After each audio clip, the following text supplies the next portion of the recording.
कर पा रहे हो। थोड़ा सा क्वेश्चन अच्छा है, इसी में सारे कंसेप्ट एक साथ ही हो जाएंगे। लेट्स सी कि आप कर पा रहे हैं या नहीं। मैं आपको टाइम दे रहा हूँ इस क्वेश्चन के लिए, 6 मिनट दे रहा हूँ, क्योंकि कैलकुलेशन भी काफी सारा है। आप समझो, सोचो और करो खुद से। ठीक है, I am giving you 6 minutes, ये काफी टाइम है इसके लिए। चलो अभी मैं कर रहा हूँ, देखो जरा। इस क्वेश्चन में उसने ये कह रखा है कि जब हम ये स्विच S1 को 1 से कनेक्ट करेंगे और S2 को 2 से कनेक्ट करेंगे, तब जो बैलेंसिंग लेंथ मिल रही है मुझे, ये L1 मिल रही है। ठीक है, तो पहला काम ये करना चाहिए आपको कि जितने भी वेरिएबल्स है, तुम अगर देखोगे वेरिएबल्स बहुत सारे हैं, R1 है, R2 है, L1 है, L2 है, और इन सब में एरर है। देखो R1 में भी एरर है, R2 में भी एरर है, L1 में भी एरर है, L2 में भी एरर है। बाप रे बाबा, बहुत सारा एरर है। तो इसलिए शुरुआत से ही एरर कैलकुलेशंस नहीं करेंगे, एरर कैलकुलेशन हमेशा लास्ट में होता है।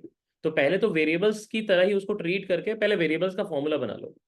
तो हमारे पास सिचुएशन क्या होगा कि जब मैं इसको इसके साथ कनेक्ट करूंगा और जब इसको इसके साथ कनेक्ट करूंगा, सोचो, यहाँ कनेक्ट कर दिया और यहाँ कनेक्ट कर दिया, तो अब पोटेंशियल डिफरेंस मुझे किसके क्रॉस निकालना है? ये जो ए और जे टर्मिनल यहाँ है, हमारा पी क्यू कहाँ पे है? आपको समझ में आ रहा है पी क्यू कहाँ है? पी यहाँ से 1 के नीचे नीचे और R1 के सर ऊपर। बिटवीन और R1 एंड 2 के across नीचे। R1। दिख रहा है आपको? तो ये वाली Yes. टर्मिनल बेसिकली हमारी क्या हो गई? ये पी क्यू हो गई है। This is P and this is Q. You can clearly से कि अगर नल डिफ्लेक्शन है तो पता है आपको कि प्राइमरी और सेकेंडरी सर्किट तो अपने करंट को शेयर नहीं करते। तो ये सेकेंडरी सर्किट को अगर ध्यान से देखोगे आप, तो ये सेकेंडरी सर्किट में भी एक करंट सर्कुलेट करेगा, और ये जो करंट होगा, ये करंट की वैल्यू कितनी होगी? ईएमएफ बाय कितनी होगी? R1 plus. R1 plus R2। और इसी इसके साथ अगर मैं R1 को मल्टीप्लाई कर दूं, तो क्या मुझे पोटेंशियल डिफरेंस अक्रॉस PQ नहीं मिल जाएगा? मिलेगा ना? यस। Yes. राइट। तो अब हम क्या कह सकते थे यहाँ पे? सो फर्स्ट केस में, ये फर्स्ट केस जो उसने दे रखा है, फर्स्ट केस, उसमें उसने पोटेंशियल डिफरेंस अक्रॉस PQ, इसको पोटेंशियल डिफरेंस अक्रॉस एजे से इक्वेट कराया। तो पोटेंशियल डिफरेंस अक्रॉस PQ को हमने लिख लिया, this is EMF by R1 plus R2 multiplied with R1, and that should be equal to जो भी पोटेंशियल ग्रेडियंट है लैम्डा इंटू L1। लिख सकते हैं? चेक करो एक बार, ठीक है। Yes.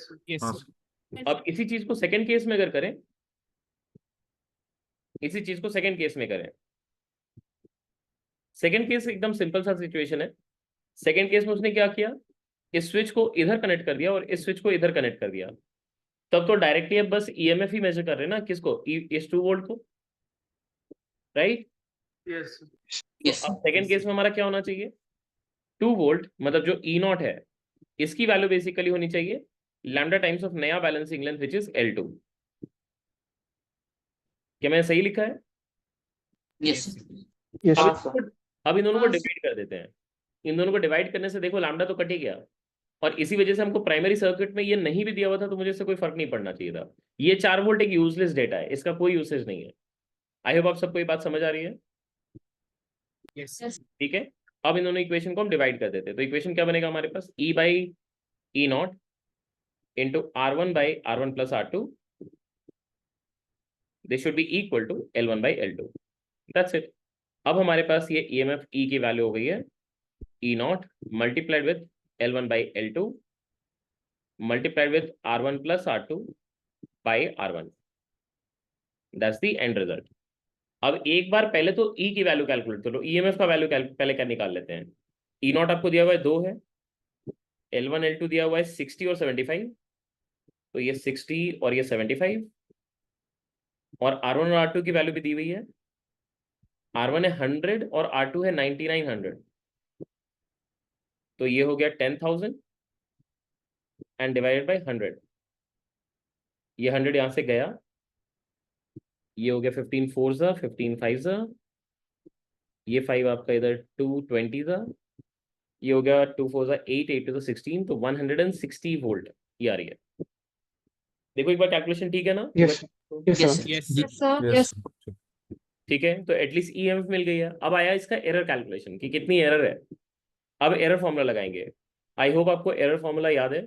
अगर आप ऐसा y को एक क्वांटिटी लिखते हो जिसको आप a to the power a, b to the power b by c to the power c लिख, या d टू द पावर, ऐसा सोचो d to the power d लिख रहे हो, तो अब आप डेल y बाई y जब लिखते हो तो क्या लिखते हो? a times of del a by a plus b times of del b by b and plus d times of del d by d। I hope आपको ये पता है ये प्लस ही होगा, irrespective of whether the indices are minus और Yes. Plus, Maximum error button. ये Yes, plus sir. ही होगा क्योंकि हम मैक्सिमम एरर निकालने में इंटरेस्टेड होते हैं। आई होप आपको ये बात पता है, Yes, राइट? sir. ठीक है, तो सेम चीज अब यहाँ पे भी लगाओ। इस ई नॉट का पावर 1 है, L1 का पावर 1 है, L2 का पावर -1 है, which will be treated as 1। R1 plus R2 एक नया वेरिएबल होगा। R1 is a variable, R2 is also variable. R1 plus R2 will be a new variable. होगा ही नहीं होगा? यहाँ पे एडिशन रूल लगेगा। हाँ सर। मल्टीप्लिकेशन डिवीजन का रूल के साथ साथ उन्होंने एडिशन रूल भी चिपका दिया यहाँ पे, and that's a wonderful thing जो यहाँ पे वो कर सकते थे।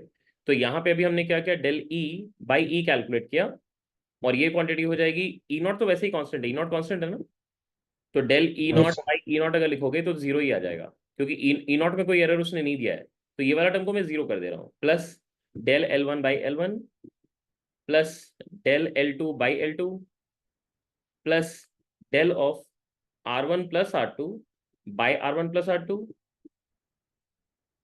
And plus del R1 by R1। देखो तो सबको समझ आएगी क्या एक्सप्रेशन? Yes, sir. ठीक है, अब del L1 by L1 check कर लो कितना था, 0.06 by 60, 0.06 by 60 plus del L2 by L2 0.075575. 0.075 by 75 plus delta R1 plus R2, ये वाली क्वांटिटी क्या हो जाएगी? What will this quantity become? Addition rule क्या कहता है? एब्सोल्यूट एरर्स एडिटिव होते हैं नेचर में, तो ये क्या हो जाएगा? 10. Delta R1 plus delta R2 हो जाएगा।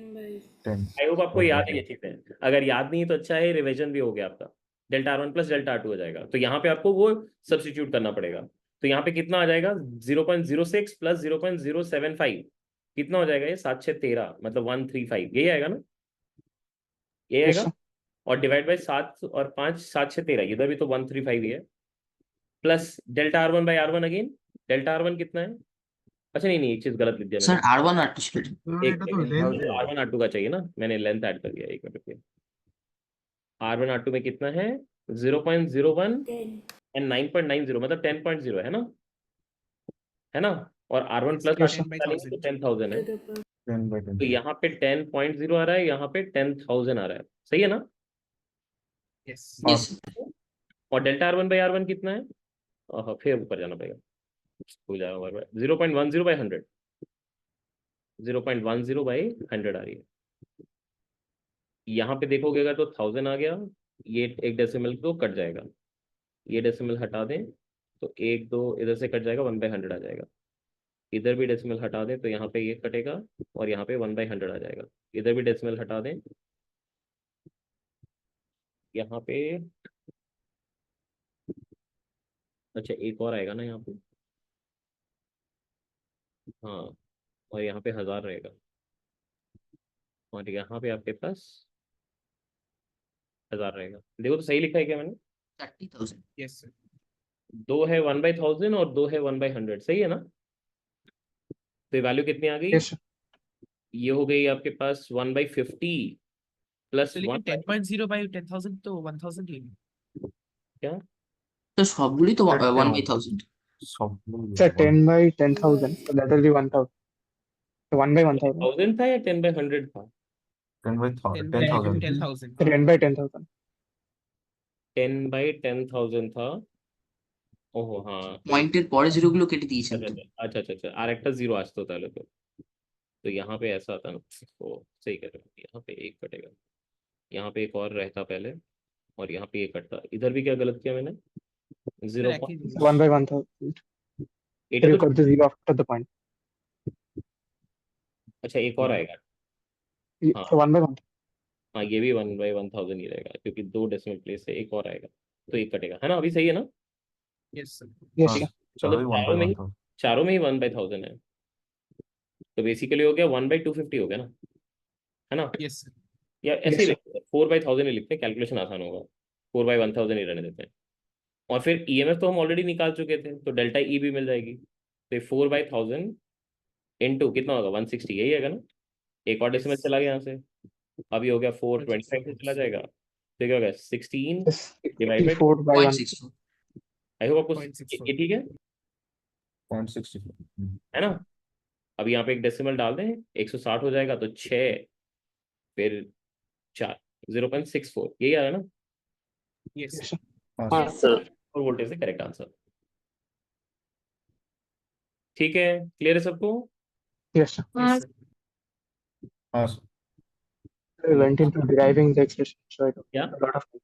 But I went into deriving the expression, so I took a lot of time. Which The expression?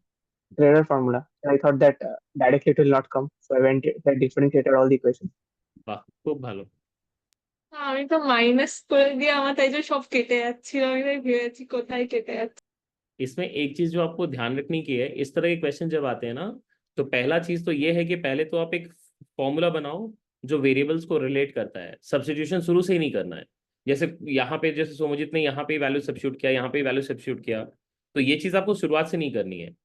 आपका जो सब्स्टिट्यूशन होता है वो लास्ट में होता है, और इसी से आपको फिर एरर फॉर्मूला भी समझ में आता है। ऐसा निकालने के बाद फिर अगर तुम्हें एरर फॉर्मूला यूज नहीं करना आ रहा है, तो फिर तो सीरियसली आपके एरर फॉर्मूला का रिवीजन का जरूरत है आपको, कि आप जाके फिर वापस से वो एरर के 2-4 क्वेश्चन प्रैक्टिस कर लो, फिर वो रिवाइज हो जाएगा कंसेप्ट। बट ये एक्सपेक्टेड नहीं है कि आप ये इस स्टेज में ये सब चीजें भूलेंगे, ये बिल्कुल एक्सपेक्टेड नहीं है। मैं मतलब वो एक्सप्रेशन डिराइव किया था और वो कैलकुलेट ही कर रहा था। ठीक है कोई नहीं।